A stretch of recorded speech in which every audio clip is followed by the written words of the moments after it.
Good morning everyone and welcome to Cheadle Community Library. A special welcome to our guests, Deputy Mayor Nigel Wood, and of course our special guest at the front, Dr. Bernard Shevlin. Right children, you're all ready to be entertained by a very funny man with his stories about doctors and hospitals.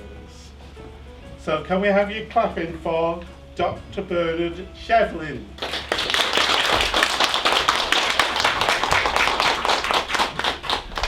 Hi kids, thanks so much for coming. I've already spoken to some of you and it seems to me you're a very special bunch of people and I'm dying to have fun together and tell you loads of things. Now, my name is Dr. Shevlin, my first name is Bernard. Now, do any of you know what doctors do? Oh yeah, Georgia. They look after people. They do look after people. Yes, Katie? Listen to the heart. Sorry? People will go to the heart. Listen to your heart. Correct. In fact, you don't know the name of this, anybody, do you? What? Step. Oh my God! Oh, you know. Oh gosh, do you want to give this talk instead of me? It's right, this is a stethoscope, and when you see the doctor, they'll listen to your heart and your lungs, and sometimes your tummy. You can hear squeaks and gurgles in your tummy as well. That's right. Now,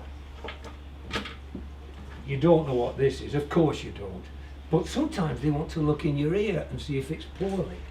This is called an otoscope, and it's just a little light. And sometimes we say to children, we say, I'm just going to have a look and see if there's a little bunny rabbit in your ear. Will you try not to laugh when I look in your ear? So that's called an otoscope. But generally when you see a doctor, they're going to sort you out, find out what's wrong, and try and get you better. I don't suppose any of you want to be a doctor when you grow up, do you? No? You do? You want to be doctors when you grow up? All of you? Toby wants to be a vicar, don't you? Yeah. At the moment, but he wants to be everything, so he keeps changing, you know. Yes, well, it's lovely. What does anybody else want to be when they grow up? Any ideas? I want to be A rainbow. What a lovely idea. I didn't know there were vacancies in that trade. Now, the interesting thing is that when children come to see a doctor, sometimes they're a bit nervous about things. So one day I had an idea, and I want to share this with you. Because sometimes when children come to see a doctor, they're a bit scared about things. So I had an idea.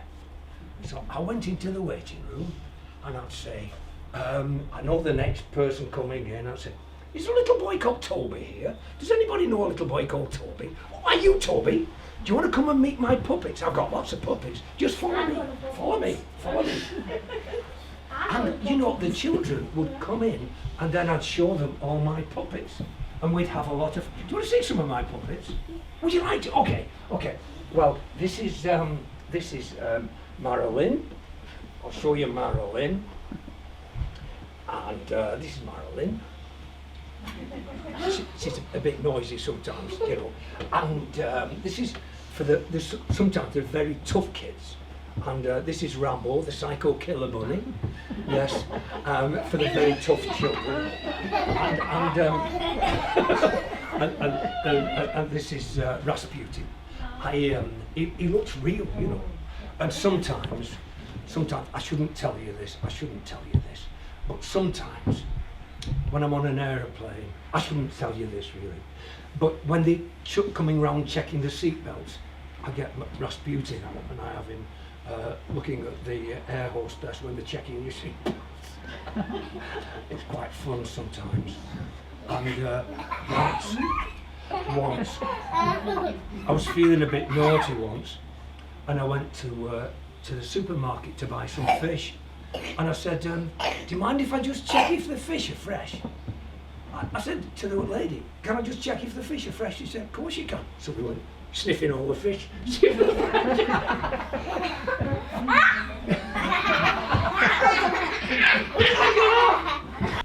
Because we kept having so much fun, One time a lady said to me, she said, well, it's happened a couple of times. She said his little brother was upset this morning when he found out she was going to the doctor's because he wanted to come as well. And sometimes, you know, you can tell if mummy or daddy, when they bring a child to see me, don't like what I've just said and they'd like another doctor's opinion. So I say, would you like a second opinion? You know what I mean, don't you, grown-ups? And so I say, I'll get your second opinion, don't be nervous. Sooty, what do you think? What? And Sooty generally agrees with me. Isn't that interesting?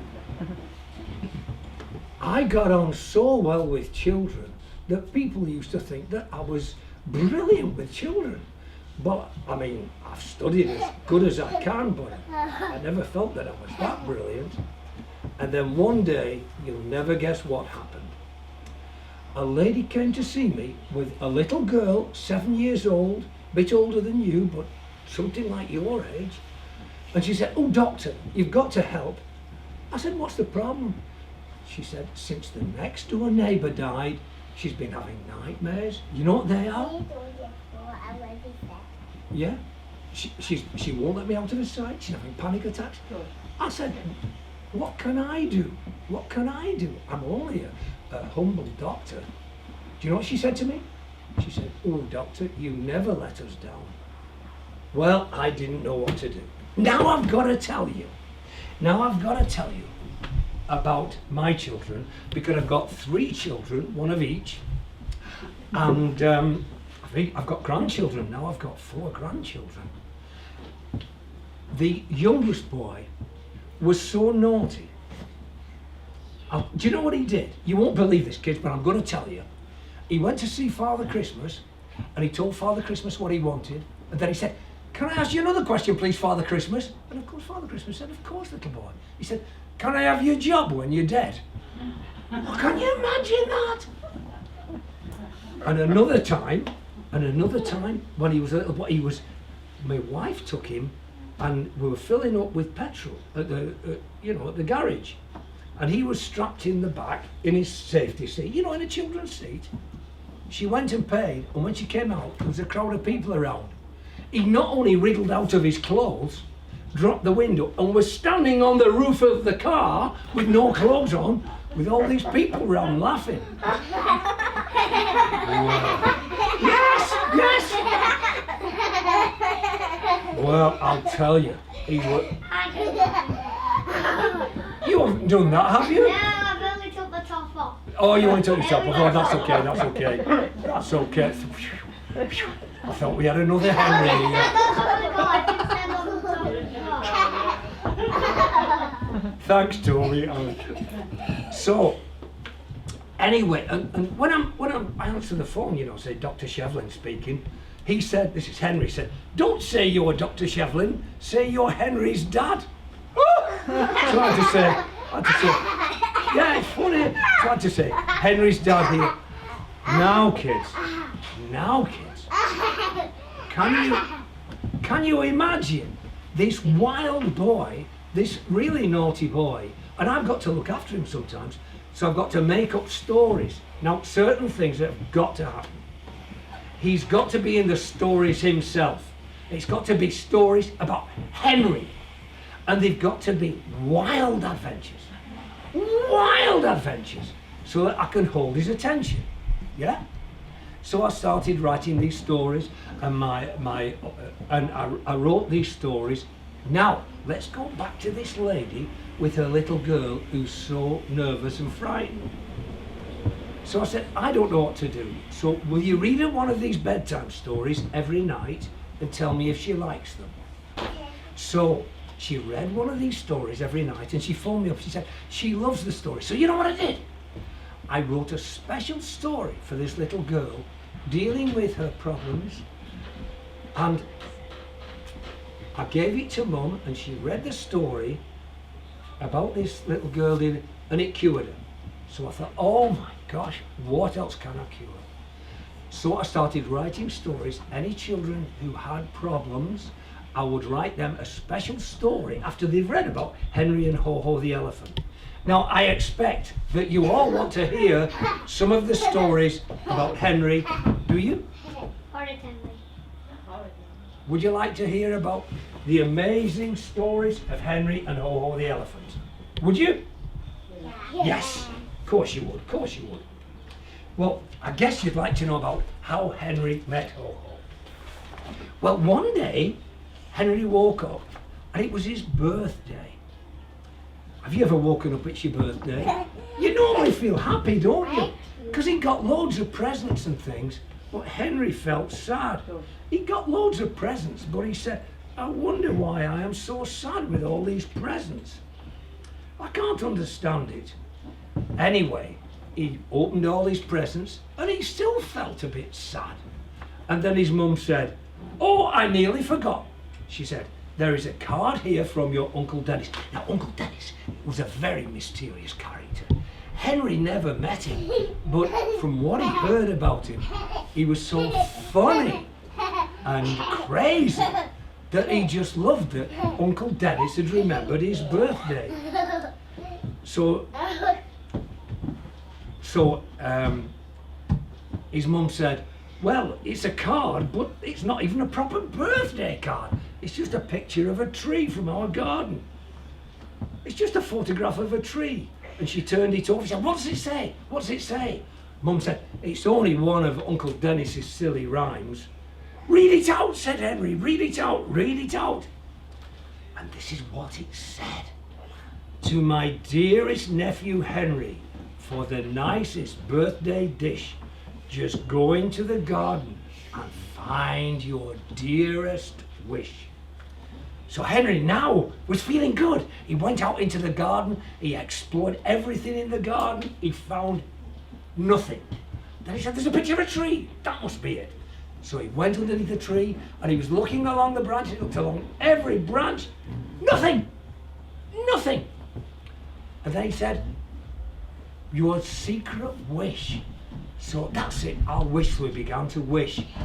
And Henry didn't know what to wish for, he didn't know what to wish for at all. But he kind of dreamed about picnics and parties and making new friends and having fun and adventures. And then the tree began to shake, the branches began to tremble, and a bright ray of sunshine broke from among the leaves. For a second, Henry was dazzled, and then suddenly, plop! Something dropped onto the grass from high among the branches. My present, cheered Henry. Then he looked over to see this little pink thing lying on the grass. It's an elephant, gasped Henry in surprise. Then, to his utter astonishment, the elephant grew and grew and grew and grew until it was an enormous smiling elephant, the friendliest looking creature that Henry could ever imagine. Henry smiled back delighted. What's your name? Asked Henry. Ho, ho, ho, ho, ho, replied in the nicest, jolliest laugh that made Henry want to laugh too. Ho, ho? You were called Ho, ho? Asked Henry, laughing helplessly. I suppose I must be. You just called me that, replied the elephant. Henry and Ho-Ho could not stop laughing. Where do you come from? Asked Henry with tears of laughter in his eyes. Ho-Ho scratched his ear and peered up into the tree. I think I must live up there, he finally said. Yes, in the trees, hanging by my trunk from a twig. And because the first thing I do when I wake up is to start laughing, I have to let go with my trunk and I fall to the ground.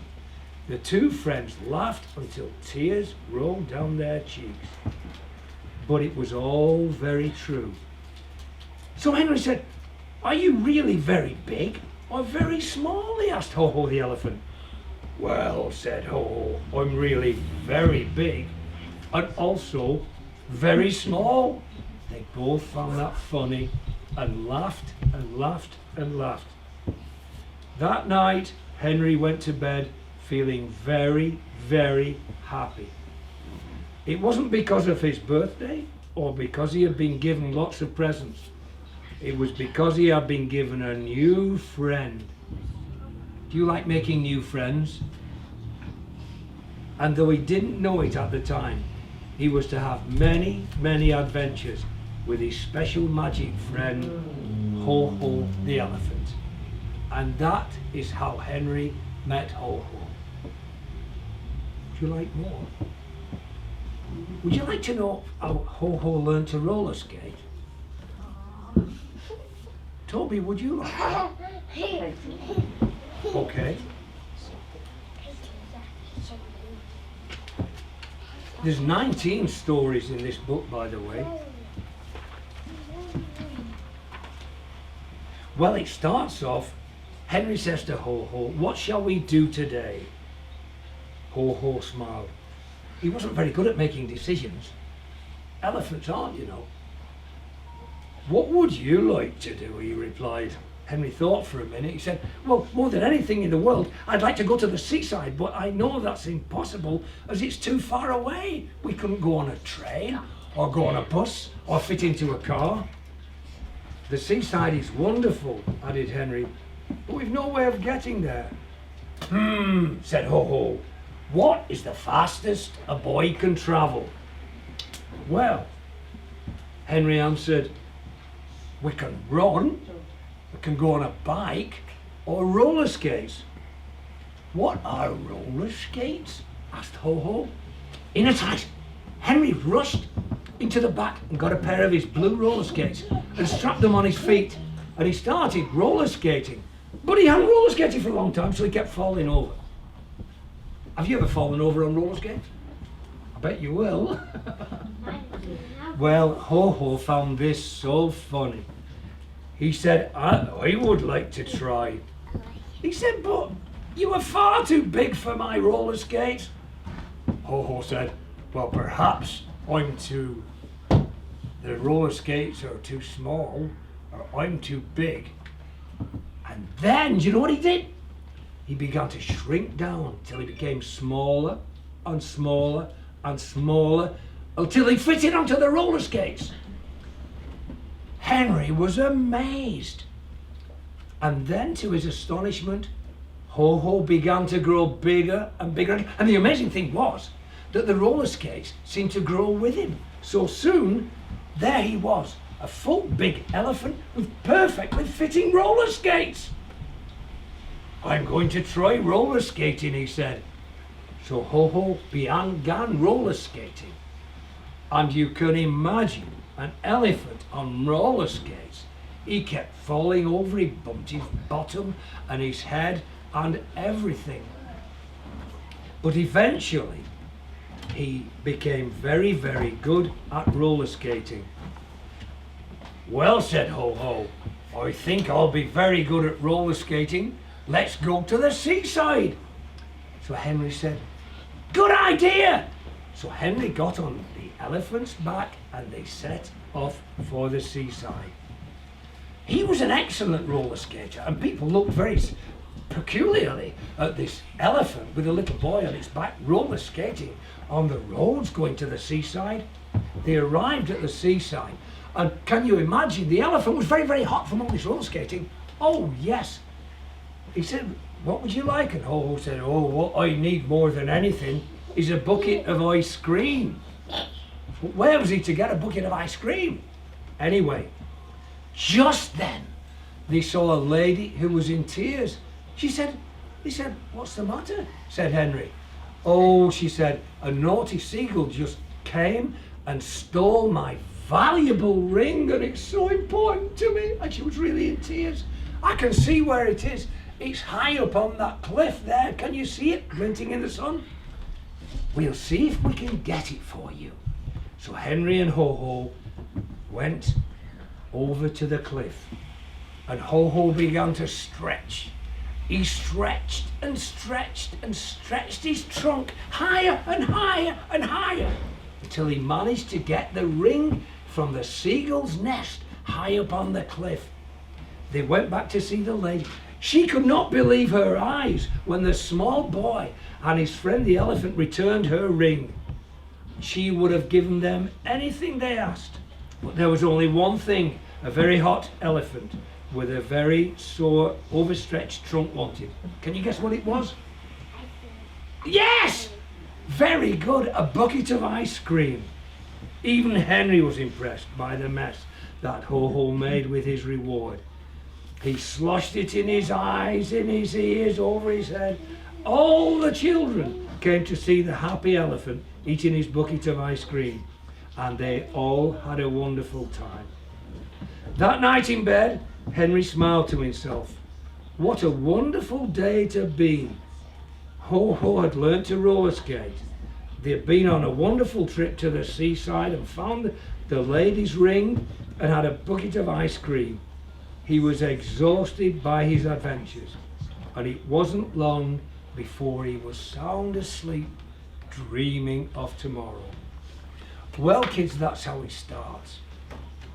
The Amazing Adventures of Henry and Ho-Ho. There are 19 stories, and for the adults, I wrote special stories to help children who had bullying,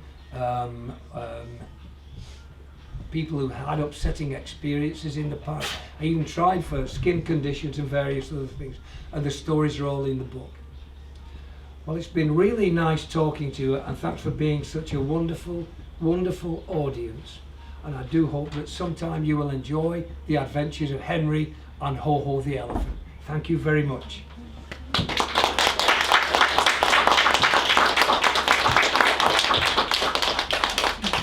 Any questions? Well, people ask me lots of questions you can imagine when I was a doctor. Do you know, I found, we were talking earlier about how smiling spreads. You know, if you smile at somebody, they smile back. And when I'm talking to doctors, I'm always telling them, smile more. You think what a smile means. It tells you that the doctor likes you, that he's going to do his best for you, that he knows that he can deal with what you've got, and he's going to get you better. Smiling's wonderful. You know, happiness spreads. There's a virus going around now, but there's an even nicer virus available, and that's happiness. Happiness spreads like a virus, you know. And the nicest thing you can do for other people is to be happy yourself and spread your smiles to other people. Will you promise to do that? Yeah. Well, you've been wonderful, kids. It's a real privilege to talk to you.